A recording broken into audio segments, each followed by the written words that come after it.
सावधान।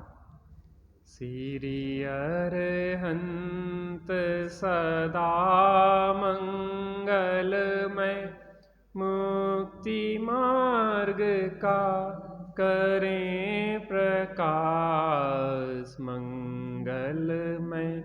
श्री सिद्ध प्रभु जो निज स्वरूप में करें विलास, शुद्धात्म के मंगल साधक साधु पुरुष की सदा शरण हो। धन्य घड़ी वह धन्य दिवस जब मंगलमय मंगलाचरण हो। धन्य घड़ी वह धन्य दिवस जब मंगलमय मंगलाचरण हो। त्वे सति परमात्मन मादृशान मोह मुग्धान, कथम तनु बशत्वान बुद्ध के सान्यसे हम। सुगत मग धरम वा वागधीशं शिवं वा, जित भवमभिवन्दे वासुरं श्रीजिनं वा। रम्यूणजिणं वीरम् अनन्तवर्णानदंसण सहावं, वोच्छामिणीयं सारं केवली सुध केवली भणिरम्। इति विविध विकल्पे पुद्गले दृश्यमाने, न च कुरुरति भावं भव्य शार्दूल तस्मिन्। कुरुरति मतुलां त्वं चिच्चमत्कार मात्रे, भवसि हि परं श्री कामिनी कामरूपा।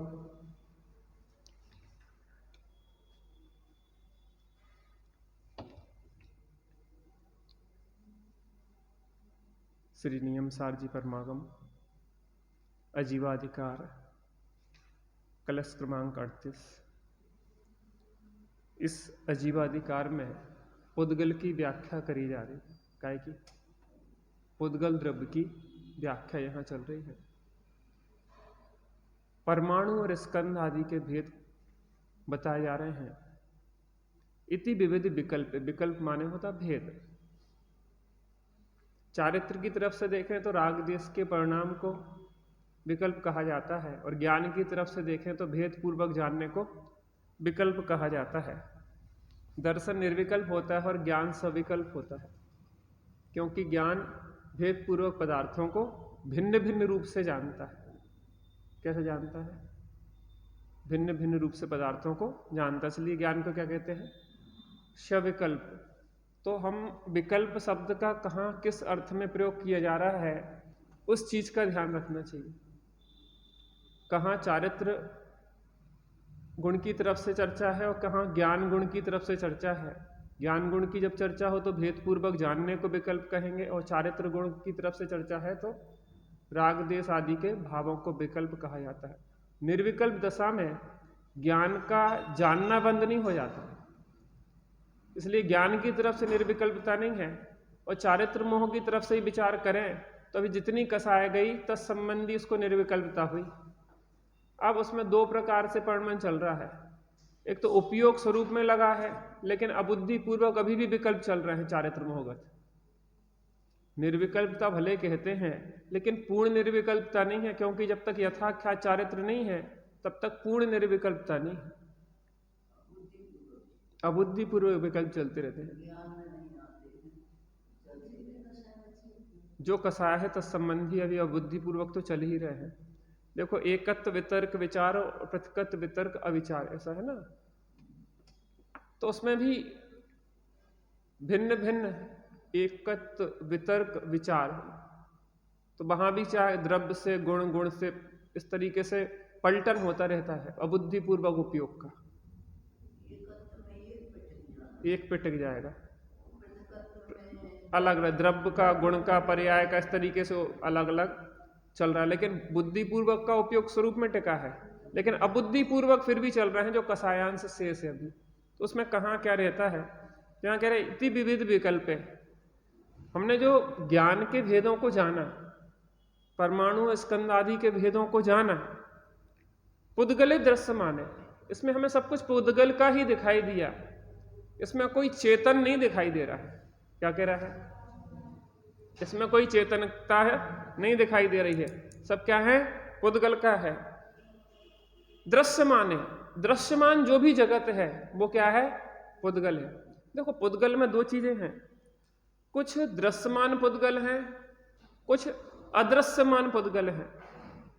अपनी तरफ से वो अदृश्य होते हुए भी वो उसका रूप गुण कहीं चला नहीं गया, क्योंकि केवल ज्ञानी के ज्ञान में वो स्पष्ट दिखाई दे रहे हैं पुद्गल, लेकिन वो इतने सूक्ष्म है कि वो चाक्षुष नहीं है, अर्थात चक्षु इंद्रिय का विषय नहीं बन पाए, लेकिन है हाँ परमाणु आदि उनका विषय है। तो उस परमाणु में भी जो संपूर्णता है, संपूर्णता रूप से वो भी नहीं जान सकते। बात समझ में आ रही ना? केवल ज्ञान में जो विशिष्टता होती है, वैसी अवधि ज्ञान और मनः पर्याय ज्ञान में भी पुद्गल के संबंध में वैसी विशिष्टता, संपूर्णता नहीं होती। बात समझ में आ रही कि नहीं आ रही? अगर संपूर्णता से जान लें तो फिर केवल ज्ञान में, अवधि ज्ञान और मनः पर्याय ज्ञान में भी क्या विशिष्टता अंतर रहा, अर्थात केवल ज्ञान की क्या विशिष्टता रही? रूपी अरूपी का अंतर होने के बाद भी अरूपी में भी विशिष्टता है। क्या समझ में आया? रूपी में भी विशिष्टता है, रूपी में भी केवल ज्ञानी जैसा संपूर्णता से नहीं जानते। सकल द्रव्य के की बात नहीं है यहां, पुद्गल द्रव्य के अनंत गुण और उसकी त्रिकालवर्ती पर्याय, क्योंकि क्या है, अवधि माने सीमित होता है, अवधि ज्ञान और मनः पर्याय ज्ञान। तो केवल ज्ञान संपूर्णता से जानता है, उसकी भूत और भावी पर्यायों को, अनंत काल में इसका परिणमन क्या हुआ, अनादि काल तक क्या हुआ और अनंत काल तक क्या होगा। तो ये चीजें सब क्या केवल ज्ञान में जितनी विशिष्टता होती पुद्गल के बारे में, उतनी इनमें नहीं हो सकती।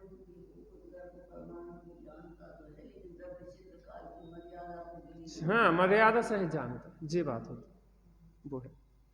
न च कुरु रति भावम भव्य शार्दूल तस्मिन, रति भाव करने लायक नहीं है। यहां पे अगर दूसरे का घर बताया जा रहा है तो इसलिए बताया जा रहा है कि ये घर तेरा नहीं है, तो इसे अपना घर मान के तो इसमें मत घुस। बात समझ में आती कि नहीं आती? जो तेरा घर नहीं है उस घर में प्रवेश नहीं कर, तो उसमें एकत्व, ममत्व, कर्तृत्व और भोक्तृत्व नहीं कर। तो पुद्गल के को समझने से क्या लाभ होता है कि जिन पुद्गलों को हमने अपना मान रखा है आज तक, जिन पुद्गलों में हम एकत्व, ममत्व, कर्तृत्व, भोक्तृत्व करके बैठे हैं कि हम अपनी सत्ता उस रूप ही मान बैठे हैं, तो यहाँ आचार्य देव कह रहे हैं कि ये विविध जो भेद बताए हैं पुद्गल के, इनसे तुम ये समझो कि जो शरीर भी है, शरीर रूप जो स्कंद है वो भी पुद्गल है, वो कोई जीव नहीं है। और जिस पुद्गल स्कंद रूप शरीर में तुम अपनापन कर बैठे हो, वो करने लायक नहीं है। न चक्रू रति भावम, रति नहीं करो, प्रीति नहीं करो, एकत्व नहीं करो, ममत्व नहीं करो, कर्तृत्व नहीं करो और भोक्तृत्व नहीं करो। भव्य शार्दूल तस्मिन, सिंह वृत्ति को धारण करो। कल स्वामी जी का प्रवचन से देख रहे थे अपन, उसमें आता है कि सिंह जो होता है सबसे ताकतवर को अपना निशाना बनाता। सबसे पहले जितने भी पशु होंगे, अगर वो शिकार करने जाएगा तो किसको निशाना बनाएगा? सबसे ताकतवर। क्यों बनाता है कि जंगल का सबसे ताकतवर अगर कोई पशु है तो वो कौन है? शेर है। शेर से ताकतवर कोई नहीं है। अब जिन पशुओं का शिकार करने वो गया है वो सब उससे क्या है? कमजोर हैं। तो कमजोरों में भी जो सबसे ताकतवर लीडर है, क्या कहा? कमजोरों में भी जो सबसे ताकतवर उनका लीडर है, जिसके निर्देशन में चल रहे हैं, अगर लीडर को ही ध्वस्त कर दिया जाए तो बाकी तो फिर अपने आप ही भयभीत हो जाएंगे। देखो, दो प्रकार की नीतियां अपनाई जाती। अगर आप शत्रु से कमजोर हैं तो सबसे कमजोर कड़ी पे वार करो सबसे पहले। क्या कहा? अगर आप शत्रु से कमजोर हैं तो आप शुरुआत कहां से करो? उसकी सबसे कमजोर कड़ी से। और अगर आप शत्रु से बलवान हैं तो सबसे पहले क्या करो? उसकी सबसे बलवान कड़ी पे करो प्रहार। अब तुम हो तो कमजोर हो, सबसे पहले राजा से भिड़ गए तो मार खा के भगोगे। जब चाणक्य धनानंद से हार गया, धनानंद जो शत्रु था चाणक्य को चंद्रगुप्त, उससे हार गए। जंगल में छुपते जा रहे थे, भूख लगी तो एक कुटिया में वहां पे शरण ली। मां थोड़ा सा विश्राम करने के लिए रुकना है, रुके। तो वहां एक बच्चा था छोटा, तो खीर खा रहा था और खीर जैसे ही खाई तो वो मुंह जल गया उसका। उसकी मां ने उसको डांटा कि बेटा जो गलती चाणक्य को चंद्रगुप्त ने करी वही काम तू कर रहा है। अब वो तो भेष बदल के गए थे, उन्हें क्या पता कि ये क्या है। तो उन्होंने कहा देखो, सबसे पहले मगध पे इसने आक्रमण किया, जहां धनंद राजा है, बहुत बलशाली था उस समय का। तो तुमने क्या डायरेक्ट चंद्रगुप्त चाणक्य ने सीधे उसके ऊपर धावा किया और मुंह की खा के हार गए और भागते फिर रहे हैं। और ऐसे ही अगर आपको गरम गरम खीर या खिचड़ी परोसी जाए तो बीच में जो होती है सबसे ज्यादा गर्म होती है और किनारे पे धीरे धीरे ठंडी होना शुरू हो जाती है। तो सबसे पहले कहाँ की खिचड़ी और खीर ठंडी होगी? किन्नौर की। तो खाना शुरू करना है अगर तुम्हें तो कहां से शुरू करो? किन्नौर से। और बीच से खा लोगे तो क्या होगा? मुंह जल जाएगा। ऐसे ही कहना, जैसे चाणक्य को चंद्रगुप्त का मुंह जल गया वैसे तेरा भी मुंह जल गया, माने वो उन्हें हानि हुई ऐसी तेरी हानि हो गई। चाणक्य उनके गुरु थे। हाँ, दरअसल क्या हुआ था, धनानंद ने इनकी बेइज्जती की थी। धनानंद जो मगध का राजा था उसने बेइज्जती की चाणक्य की। तो चाणक्य ने कहा कि तुम जैसा आतिताई जो राजा है उसको हटा के मैं एक ऐसा राजा स्थापित करूंगा जो इस भारत को अखंड करेगा। दरअसल पहले क्या था कि छोटे छोटे साम्राज्यों में बटा हुआ था भारत, उसके कारण से आपस में ही लड़ते भिड़ते रहते थे वो। तो उस समय मगध सबसे ताकतवर था। तो वहां पे एक बार ज्ञानियों की सभा हुई, विद्वानों को बुलाया गया। चाणक्य जीत गए, लेकिन धनानंद ने क्या है कि इनका रूप थोड़ा कुरूप थे ये चाणक्य, तो उनको धक्का देके बेइज्जती करके भगा दिया। और उसकी शिखा जो थी वो शिखा पकड़ के उसको बेइज्जती कर दी। उसने शिखा खोल ली। ब्राह्मणों की क्या होता, शिखा की कीमत होती, चोटी, लंबी चोटी रखते, उसमें गांठ लगी रहती। उसने शिखा खोल दी, कहने मैं ये शिखा तब बांधूंगा जब तेरा सर्वनाश कर दूंगा और यहाँ एक योग्य शासक को विराजमान करूंगा। तब वो खोज में निकले कि कौन ऐसा योग्य शासक होगा। तो एक जगह एक राजा के राज्य से निकल रहे थे तो बहुत उदास दिखे। तो उन्होंने कहा कि आप उदास क्यों हैं? तो उन्होंने कहा कि मेरी पुत्री को एक दोहला आया है कि पूर्ण चंद्र को ग्रहण करूं, पूर्ण चंद्र को ग्रहण करूं। इसलिए जब तक दोहला पूरा नहीं होगा इसका, तब तक क्या हो रही है, क्रस काया होती, जब गर्भ में संतान हो उसका जो दोहला अर्थात इच्छा हो उसकी पूर्ति ना हो, तब तक क्या होता है, उसका शरीर क्रस होता चला जाता है। वो क्रस काय होती जा रही थी। तो उन्होंने कहा मैं दोहला पूरा करवा सकता, लेकिन जो बच्चा होगा वो मुझे देना पड़ेगा, जब थोड़ा बड़ा हो जाए तो मुझे देना पड़ेगा। ये चलो ठीक है, मैं दे दूंगा। और फिर उन्होंने क्या किया कि वो चांदनी रात थी, एक थाल में, कांसे के थाल में दूध भरा और ऊपर से छा दिया उसको लकड़ी लगा के। और उन्होंने कहा जैसे जैसे दूध पीती जाए तैसे तैसे उसको ढकते चले जाना ऊपर से, तो उसको लगेगा कि जो पूरा मैंने दूध या चांद जो बन रहा था, चंद्र प्रतिबिंब पूर्णमासी का, तो वो उसमें ग्रहण करती गई, ऊपर से वो छाछते गए, बंद करते गए। ऐसा बंद खोलने का था वो। उसको लगा कि मैंने पूरी, देखो अपनी बात विकल्पों से होती है। आप बहुत परेशान थे किसी विकल्प के कारण, आपने अगर उसको समाधान मिल गया, चले भले वो भ्रम रूप है, किसी को लग गया कि मैंने तो बाल मेरे अंदर चला गया, अब उसको घबराहट हो रही, भले बाल गया नहीं हो, कीड़ा चला गया, उसको अंदर में मिचली हो रही, अब उससे कोई झूठे ही बाल निकाल के दिखा दे कि देखना निकल गया, तो भ्रम निकल गया कि निकल गया। ऐसे ही दोहला था उसका। वो पूर्ण चंद्र को ग्रहण करने का दोहला इसलिए था कि उसके बच्चे अंदर गर्भ पल रहा था, वो पूरे भारत को एक करने वाला था, पूरे भारत की एकीकृत करने का संकल्प था। तो चाणक्य समझ गए। अब वो चाणक्य ने उसको बड़ा किया, बड़ा करने के बाद वो स्थापित किया। बात तो ये हो रही थी कि जब भी आक्रमण किया जाए, अगर आप कमजोर हैं, सबसे उसकी जो सामने वाला बलशाली है तो उसकी सबसे कमजोर कड़ी पे प्रहार करें, और अगर आप बलशाली हैं तो उसकी सबसे बलवान कड़ी पे प्रहार करें, तो सीधा राजा ध्वस्त होगा, उसका सेनापति ध्वस्त होगा, मंत्री अगर ध्वस्त, तो अपने आप सेना भाग खड़ी होगी। यहां कह रहे हैं कि भव्य शार्दूल, तू अगर सिंह है तो क्या कर, तू इस अज्ञान पे प्रहार कर। और क्या अज्ञान है? इन पुद्गलों में जो रति भाव है, जो प्रीति भाव रूप अज्ञान है, उस अज्ञान को क्या कर, तू ध्वस्त कर। कुरु रति मतुलाम, अब तू रति प्रीति करे बिना तो रहेगा नहीं, प्रीति करे बिना तो रहेगा नहीं, तो किससे प्रीति कर? तुम चित चमत्कार मात्रे, तू अपने चेतन चमत्कार मात्र में ही एकत्व कर, ममत्व कर, कर्तृत्व कर और भोक्तृत्व कर, उसी में रतिवंत हो, उसी में संतुष्ट हो और उसी में तृप्त रहे। चंद्रनखा से कह रहे हैं कि चंद्रनखा, तू खरदूषण में ही रति कर, तृप्त हो और उसी में संतुष्ट रहे। अगर राम लक्ष्मण की ओर देखेगी तो नाक कट जाएगी। क्या कहा? राम लक्ष्मण की ओर देखेगी, पर पुरुष की ओर अगर अपना तो करेगी तो नाक अर्थात बेइज्जती हो जाएगी तेरी। और हमारी हो क्या रही है? हमारी दशा और कुत्ते की दशा में कोई अंतर नहीं। कुत्ता जहां जाता है उसको डंडे मार मार के भगाया जाता है, ऐसे हम अपना घर भूल के अपना घर जाने कितने के घर मुझको जाना पड़ा। तो जहां जाते हैं चार गतियों में, वहां पे कर्मों के डंडे खाते रहते हैं। बताइए बेइज्जती होती कि नहीं होती? एक व्यक्ति ट्रेन में गया, जिस सीट पे बैठे वही सीट से भगा दो जाए। क्यों भगाया जा रहा उसको? विदाउट रिजर्वेशन जा रहा है। अब रिजर्वेशन वाले डब्बे में बैठ गए, तब कोई सीट खाली दिखी, सो क्या किया उसने? जाके बैठ गया। अब वो व्यक्ति आया तो उसने क्या किया? उठो भाई मेरी सीट है, उठ के दूसरे में बैठ गया। दूसरा आया तो हमारा लिए क्या है?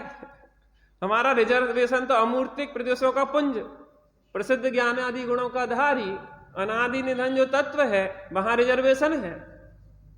और अपने रिजर्वेशन को भूल के दूसरी बोगी में चढ़ गए हैं और दूसरे की सीटों पर बैठ रहे हैं और फिर डंडे मार मार के भगाए जा रहे हैं। भरत के वो 100 पुत्र थे ना, वो खेल खेल रहे थे फुटबॉल का। तो फुटबॉल का खेल करते करते तत्व विचार होने लगा कि जैसे ये पैरों से फुटबॉल को मारा जा रहा है, वैसे ही हम भी फुटबॉल जैसे चक रहे हैं, एक गति से दूसरी गति में, कभी इस गति में, कभी उस गति में ठोकर खा रहे, कभी उस गति में ठोकर खा रहे। तो हम वे कह रहे कि तू रति कर, प्रीति कर, रहे अपने शांति से रहे, कोई तेरे को डिस्टर्ब नहीं करेगा, लेकिन अपने घर में तो रहे, दूसरे के घर में काहे को मुंह ताकता झांकता है? रावण क्यों मरा, क्यों नरक गया? क्योंकि सीता की ओर दृष्टि करी। अरे तेरी कितनी 18,000 रानियां एक से एक सुंदर तेरे लिए प्राण न्यौछावर करने के लिए बैठी हैं, और तू क्या कर रहा है? सीता की ओर देख रहा है। मंदोदरी कह रही हम लोग जो एक तेरी कटाक्ष के लिए, एक नजर के लिए जान देने के लिए तैयार है, यहां तो देखता नहीं है तू व्यवहार दृष्टि से, और सीता की ओर देख रहा है। उसकी क्या हो गई? दुर्गति हो गई। हमारी क्या हो रही है? रति करना, प्रीति करना, लेकिन काय में कर? अपने में कर। भवसी ही परम श्री कामनी काम रूपा, उससे क्या होगा? ऐसी सुंदरी मिलेगी जिसका विरह नहीं होगा। कामनी का, मुक्ति सुंदरी का वल्लभ हो जाएगा, पति हो जाएगा। वो कामनी ऐसी है कि वो तेरे को पूर्ण तृप्त रखेगी। बाहर की कामनियां तो क्या करती हैं? दुख देती रहती हैं। कामी और कामिनी एक दूसरे को, पता क्या होता? कर्तृत्व भाव में हम एक दूसरे पे हावी होना चाहते, लीडरशिप चाहते, घर की मालकियत चाहते, एक दूसरे को दबा के रखना चाहते। अज्ञानियों की बात कर रहे हैं। और ज्ञानी क्या सोचते कि सबको बराबरी से देखो, तुम भी चेतन स्वरूप आत्मा और हम भी चेतन स्वरूप आत्मा। सिकंदर से पोरस ने क्या कहा था? सिकंदर ने कहा कि तेरे साथ क्या व्यवहार किया जाए, तो पुरु ने क्या कहा था कि जैसा एक राजा दूसरे राजा के साथ व्यवहार करता है वैसा ही व्यवहार किया जाए। अरे दो सिंह है, एक पिंजरे के अंदर है, एक पिंजरे के बाहर है, लेकिन सिंह के अंदर वर्चस्व, अंदर में ताकत में कोई कमी है क्या? मैं भी राजा हूं, तूने अभी हथकड़ी बेड़ी डाल दी तो क्या है, थोड़ी देर में मैं फिर तेरे को पछाड़ के नीचे पटक दूंगा। हमें एक दूसरे से कैसा व्यवहार करना चाहिए? पर्यायजन व्यवस्था है, पति पत्नी, बच्चे, मालिक, नौकर, लेकिन अंदर में देखा जाए तो सब बराबरी पे हैं कि नहीं है? सब चैतन्य स्वरूप भगवान आत्मा है कि नहीं है? अरे उस चैतन्य स्वरूप आत्मा में रति कर, प्रीति कर, उसमें संतुष्ट हो, तेरे को कोई दुखी करने में सक्षम। शरीर में रति नहीं करो तो काय में रति करो? अपने में रति करो। अब एक गाथा आई है इस विषय में ही, पुद्गल के स्वरूप को स्पष्ट करने में। गंभीर गाथा है, इसमें जो प्रश्न खड़े हों आपको टीका में, आप अभी प्रश्न नहीं करेंगे, 2-3-4 दिन में आपके प्रश्नों के क्रमशः उत्तर मिलेंगे, क्योंकि इसकी टीका पढ़ने के बाद आपको बहुत सारे प्रश्न खड़े होंगे। गहरा गंभीर विषय है। अब इसको आपको बंध के विषय को टाइम से आके आपको समझना सुनना पड़ेगा, तब समझ में आएगा, ठीक है ना? इसको अनेक प्रकार से अपन ग्रंथों से उसको देखेंगे, तत्वार्थ सूत्र आदि से भी। इसको एक बार अगर कॉन्सेप्ट पुद्गल के बारे में क्लियर हो जाएगा, अगर अपन ने इसको ध्यान से समझ और सुन लिया। कौन सी गाथा है? 25 में बोलूंगा, आप दोहराएंगे। धाऊ चौकस पुणो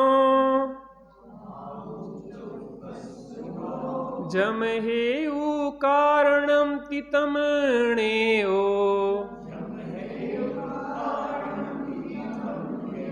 खंदाड़म अवसाड़म णादबो कज परमाणु धाऊ चौकस पुणो जमहेयु कारणम तितमणेओ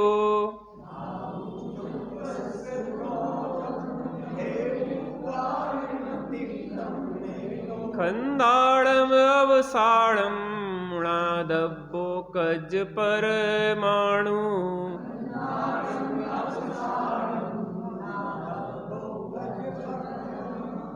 धाऊ चौकस पुणो जमहेयु कारणम तितमणेओ खंदाड़म अवसाड़म णादब्बो कज परमाणु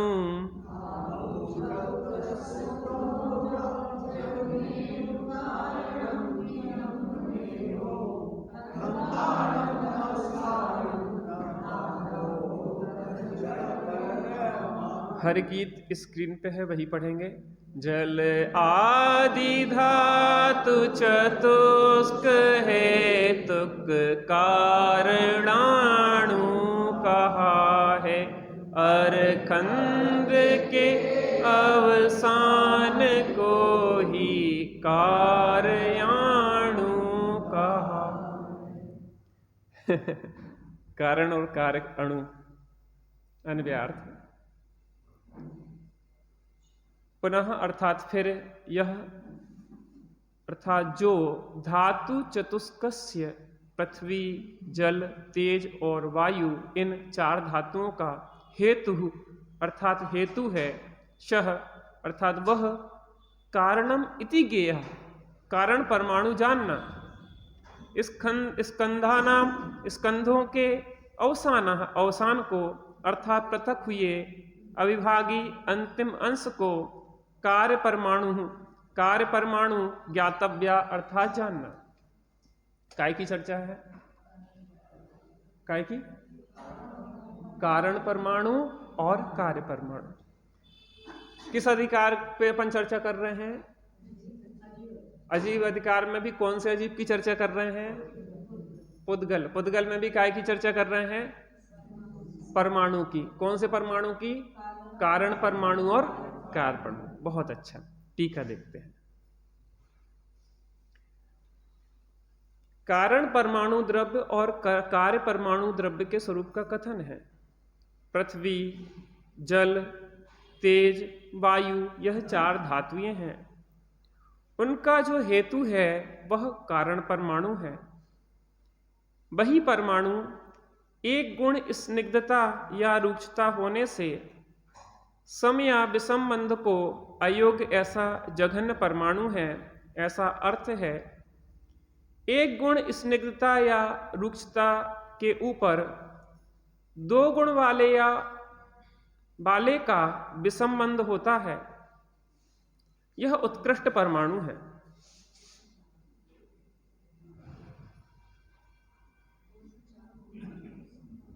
हाँ, यह उत्कृष्ट परमाणु है। गलते अर्थात पृथक होते पुद्गल द्रव्यों के अंत में, अवसान में, अंतिम दशा में स्थित वह कार्य परमाणु है। अर्थात इस खंडित होते होते जो छोटे से छोटा भाग रहता है वह कार्य परमाणु है। इस प्रकार अणुओं के अर्थात परमाणुओं के 4 भेद हैं: कार्य, कारण, जघन्य और उत्कृष्ट। वह परमाणु द्रव्य स्वरूप में स्थित होने से उसे विभाव का अभाव है, इसलिए उसे परम स्वभाव है। काय की चर्चा है? कारण परमाणु और कार्य परमाणु। 4 धातुएं हैं, पदार्थ हैं, 4 प्रकार के स्कंद हैं: पृथ्वी, जल, तेज और वायु। सामान्य रूप से लिया यहां पे। उनका जो हेतु है वह कारण परमाणु है। उन धातुओं का हेतु है, कारण है, वो क्या कहलाएगा? कारण परमाणु। क्योंकि परमाणु ही 2 अधिक गुण वालों से मिलके वो क्या है? स्कंद रूप परिणमित होते हैं। किस रूप परिणमित होते हैं? स्कंद रूप परिणमित होते हैं। तो जो परमाणु स्कंद रूप परिणमित हुआ है उस परमाणु को क्या कहेंगे? कारण परमाणु। कारण परमाणु किसका कार्य, क्या कार्य हो गया है?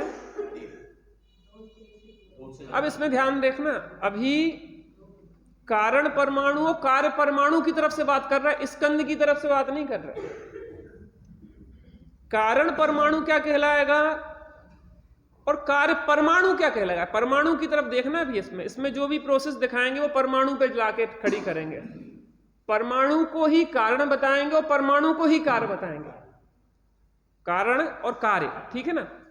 लेकिन स्कंद की तरफ से अगर विचार किया जाए तो जो परमाणु 2 अधिक गुण वाले परमाणु से मिलके स्कंद का निर्माण करता है, तो वो परमाणु जो उस रूप परिणमित हुआ है स्कंद रूप, तो उस परमाणु को क्या कहेंगे? कारण। और स्कंद को क्या कहेंगे? कार्य। क्या कहेंगे? स्कंद की तरफ से बात करेंगे। अब उसी स्कंद में से क्षरण होते होते जब अंतिम अंश बचेगा तो वो कार्य कहलाएगा। इतना समझ में आ रहा ना? अब इसमें थोड़ा सा अपन स्वामी जी का जो प्रवचन है उससे देखते हैं। उसमें विषय बहुत अच्छे से खुलासा हुआ है। एक एक चीज आपको सिस्टमेटिक समझ में आएगी। थोड़ा धैर्य रखें, शांति से समझें, चीजें समझ में आएंगी।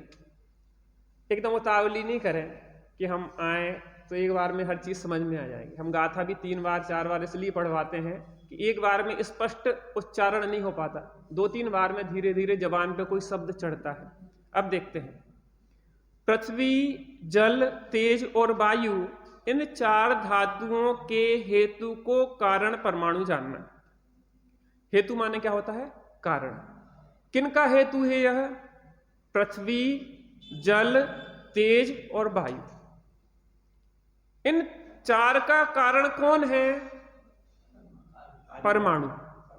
परमाणु स्कंदों के अवसान अर्थात छूटे हुए अविभागी अंतिम अंश को कार्य परमाणु जानना। कारण परमाणु ऊपर, कारण परमाणु स्कंद रूप परिणमित हुआ। क्या कहा? अब वो स्कंद का क्षरण हुआ और अंतिम अविभागी अंश बचा, तो वो क्या हुआ? कार्य परमाणु। कारण परमाणु कौन सा? जो कारण परमाणु दो अधिक गुण वाले अणु से मिलकर वो स्कंद रूपण में होगा, वो क्या कहलाया? अणु कारण परमाणु। और फिर स्कंद विघटित होते हुए जो अंतिम अंश बचा वो क्या कहलाया? कार्य परमाणु। बहुत बढ़िया। आप जैसे विद्वान लोग मिल जाएं तो फिर क्या कहना। चलिए जल्दी समझ लेते हैं आप लोग। यहां परमाणु की व्याख्या करते हुए उन्हें दो रूपों में देखते हैं, कारण परमाणु और कार्य परमाणु। अभी तक कारण परमात्मा और कार्य परमात्मा तो सुना था, लेकिन धन्यवाद, बहुत बहुत उपकार आपका पद्म प्रमलधारी देव कि आपने कारण परमाणु और कार्य परमाणु भी बता दिए। ये भी अद्भुतता है वास्तव में आचार्य कुंद देव की और टीकाकार मुनिराज की। जड़ का कार्य परमाणु के कारण होता है, आत्मा के कारण नहीं होता। ये स्वामी जी की शैली देखिए, आगम से में भी से अध्यात्म निकाल लेते हो। अब ये सोचो कि एक एक परमाणु अपना स्वतंत्र कार्य कर रहा है, तो हम दूसरे का कार्य कर देंगे परद्रव्य का। ये हमारा कितना बड़ा भ्रम है इस जगत में। हम पर के कर्ता धर्ता बन के बैठे हैं, हम अपने को ब्रह्मा विष्णु महेश मान के बैठे हैं। अगर हमारे अनुसार नहीं चले तो हम तुम्हारे नाश कर देंगे। क्यों? क्योंकि हमने तुम्हें उत्पन्न किया था। मां को आत्महत्या करने जा रही है तो छोटे छोटे बच्चों को भी साथ में लेके कुआं में काय डूब जाएगा। हमारे बिना इन बच्चों का पालन पोषण कैसे होगा? क्यों? क्योंकि हम क्या हैं? इनके विष्णु हैं, हम इनको पालन करने वाले हैं ना। क्यों? क्योंकि हम ब्रह्मा हैं, क्योंकि हमने उत्पन्न किया है, इसलिए हम महेश भी बन जाएंगे, हम इनका संहार भी कर देंगे। अज्ञानी की इतनी दृढ़ मान्यताएं बैठी है, इतनी दृढ़ मान्यता है, इसलिए सिर पे चढ़ा रहता है वो सबके। कर्तृत्व भाव इतना सिर पे हावी है कि ना शांति से जीता है अज्ञानी, ना जीने देता है। और नारे काय के लगाते हैं, जियो और हमारे अनुसार चलना चाहिए, हमारे अनुसार चलना चाहिए, हमारे अनुसार नहीं चलोगे तो हम। दिन रात भनभनाता रहता है ततैया जैसा। आहा, जड़ का कार्य परमाणु के कारण होता है, आत्मा के कारण। कितनी ताकत लगाते रहते शरीर को अपने अनुसार ढालने की। कितना चलता है, मुझे बताओ, कितना चलता है ये शरीर? अब कितनी चल जाए तुम्हारा चैत्य सागरवाद भी तो विघटित होगा कि नहीं होगा?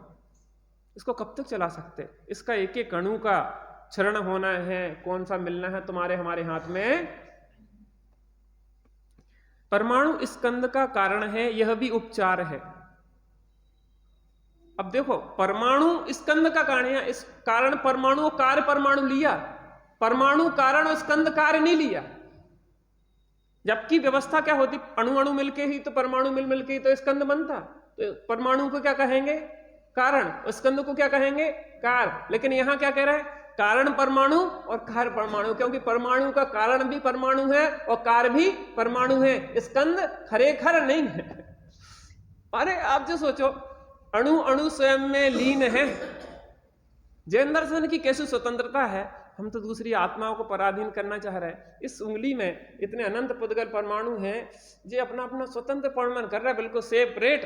अनार का दाना यहां सड़ गया है, यहां सही है। क्या गजब परिमाण चल रहा है। एक ही आम में कहीं पे सड़ रहा है, कहीं पे पक रहा है, कहीं खट्टा रह गया, कहीं कुछ हो रहा, एकदम इतना व्यवस्थित चल रहा है। हम सिर पे बोझा लेके बिल्कुल ऐसे मरे जा रहे हैं, दबे हुए रावण की तरह। समझ गए? रावण नाम कैसे पड़ा था दशानन का? कि जब पहाड़ उठा रहा था कैलाश पर्वत को, बाली मुनिराज ने क्या किया? अपने अंगूठा का हल्का सा दबाव दिया और सो छप गया, दब गया बीच में और रोने लगा, रोदन करने लगे, इसलिए रावण नाम पड़ गया। रोने लगा था। मंदोदरी जब जाके चरणों में झुकी, महाराज क्षमा कर दो, ये तो बालक है। अरे बालक माने अज्ञानी माने बालक ही तो है, इसको क्षमा कर दो। क्षमा तो थी ही, हमने कभी क्रोध कब किया? हमारा तो इतना विकल्प था कि यहाँ जो जिनालय है वो जिनालय नष्ट नहीं हो जाए, यहाँ पे जो वन्य प्राणी है उनका घात हो जाएगा। हमें कोई उससे शत्रुता थोड़ी ना कि क्रोध कर दिया। बड़े पंडित साहब से कहते थे, पंडित साहब क्षमा कर दो, क्षमा कर दो। कहने हमने गुस्सा कभी करी? यशोधर मुनिराज ने राजा श्रेणिक को क्षमा किया कि नहीं किया? किया कि नहीं किया? नहीं किया, क्योंकि गुस्से नहीं किया। क्षमा तो तब करो जाए कि जब क्रोध करो जाए। क्रोध ही नहीं करो, हमें कोई पर दोषारोपण लगते नहीं, उसकी योग्यता है, इसको जब मोक्ष जाना है तब जाएगा, पहले कैसे चला जाए? करुणा आती है, क्रोध क्यों आएगा? है ना, एक एक अणु की स्वतंत्रता समझ में आती तो जीवों की स्वतंत्रता, एक एक द्रव्य ऐसा नाच रहा है अपनी मस्ती में, अपना परिणमन कर रहा है, तो हम क्यों कर्तृत्व लाते? निश्चय से तो प्रत्येक परमाणु स्वयं का कार्य करता है। भाषा, वर्गणा, शरीर, कर्म आदि का कारण परमाणु ही है। इन सब का कारण होने से वह कारण परमाणु है। ये 22 या 23 प्रकार की वर्गणाएं बनती है ना, तो स्कंद की तरफ से देखा जाए तो स्कंद का जो निर्माण करता है वो कौन करता है? परमाणु करता है। यहां अन्न मत में निरूपित पृथ्वी, जल, तेज और वायु, इन 4 धातुओं का निराकरण किया कि इनका कारण तो परमाणु है तथा आकाश अरूपी है, वह परमाणु नहीं है। पृथ्वी, जल, तेज, वायु और आकाश, ये 5 तत्व माने जाते हैं, इनसे मिलके शरीर बनता है। लेकिन यहां आकाश को वो रूपी लेते हैं, और जैन दर्शन कहता है कि आकाश कैसा है? अरूपी है, तो परमाणु से कैसे बन सकता है? इसलिए 4 धातुएं ली हैं। हाँ, इन 4 धातुओं को निराकरण किया कि माने जे कोई विशिष्ट नहीं है, ये परमाणुओं का ही संग्रह है, विविधता रूप। वही रंग को आप विविध रूप से बदल देते ना, वैसे ही वो परमाणुओं का एक स्कंद है, ये 4 धातुएं। इन 4 धातुओं का निराकरण किया है। इन सब का कारण होने से वह कारण परमाणु है। यहां अनुमत में निरूपित पृथ्वी, जल, तेज व वायु, इन 4 धातुओं को निराकरण किया है कि इनका कारण तो परमाणु है तथा आकाश अरूपी है, वह परमाणु नहीं। अभी तो समय हो गया है, इसकी विशेष चर्चा आएगी। आप लोग समय से आए और एकाग्रता से इस विषय को समझें। एक बार अगर क्लियर होगा, कल अपन तत्वार्थ सूत्र से भी देखेंगे इस विषय को। इसमें जो इस संबंधी सूत्र आए हैं, बहुत गजब का विषय है, और क्लियर होते जाए ना तो स्पष्टता आएगी ज्ञान में। चलिए थोड़ी देर बैठते हैं।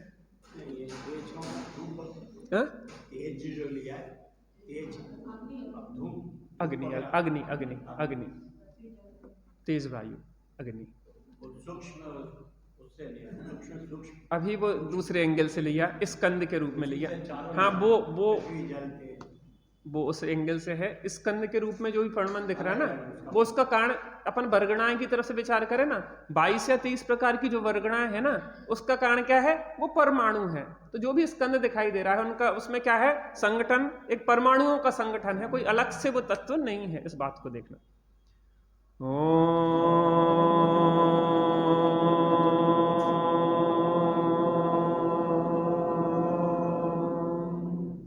शांति शांति शांति।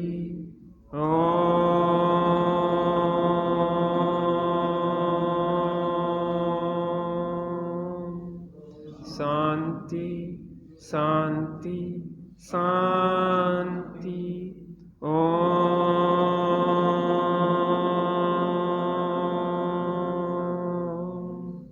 शांति शांति शांति।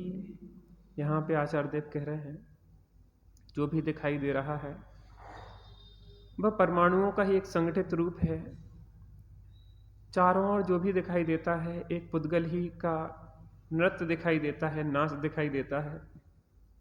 इसमें चेतन का किंचित भी कर्तृत्व नहीं है। जब एक परमाणु दूसरे परमाणु का कर्ता धरता हरता नहीं है, एक स्कंद में स्थित अनंत पुद्गल परमाणु अपना अपना परिणमन स्वतंत्र और स्वाधीन रूप से करते हैं, तो हम परद्रव्य का परिणमन का जो भाव रखते हैं, विकल्प रखते हैं, वह हमारे लिए अनंत दुख का कारण है। इसलिए वस्तु स्वतंत्रता को जान के निर्भर हो जाओ, और निर्भर पड़ते ही स्वरूप का आश्रय लेती है, अंतर्मुख हो जाती है। थोड़ी देर बिल्कुल निर्भर होके सब विकल्प, कर्तृत्व, भोक्तत्व, एकत्व, ममत्व को छोड़ के अंदर में एक स्वरूप में ढलने का अभ्यास करते हैं।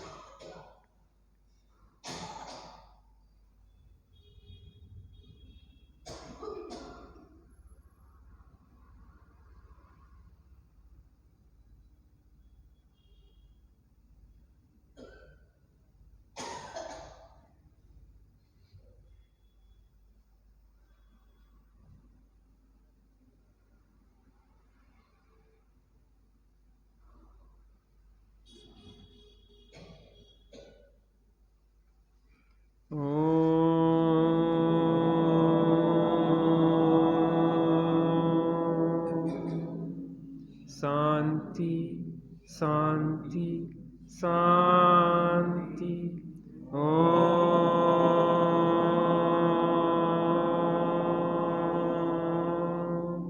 शांति शांति शांति।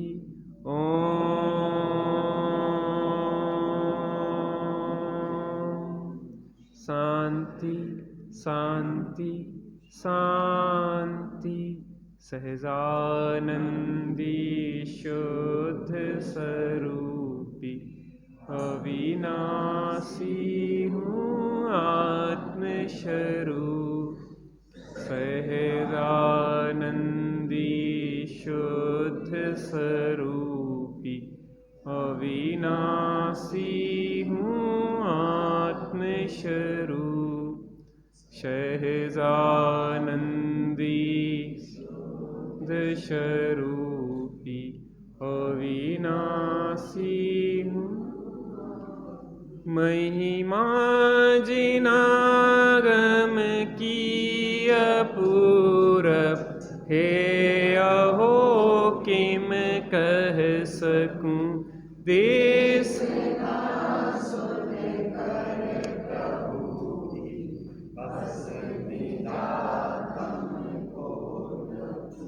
यह भावना नहीं हो सफल तब तक शरण तेरी गहूँ।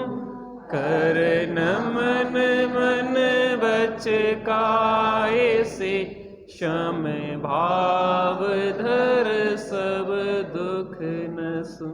जावाणी के ज्ञान से सूझे लो कालो सोवाणी मस्तक।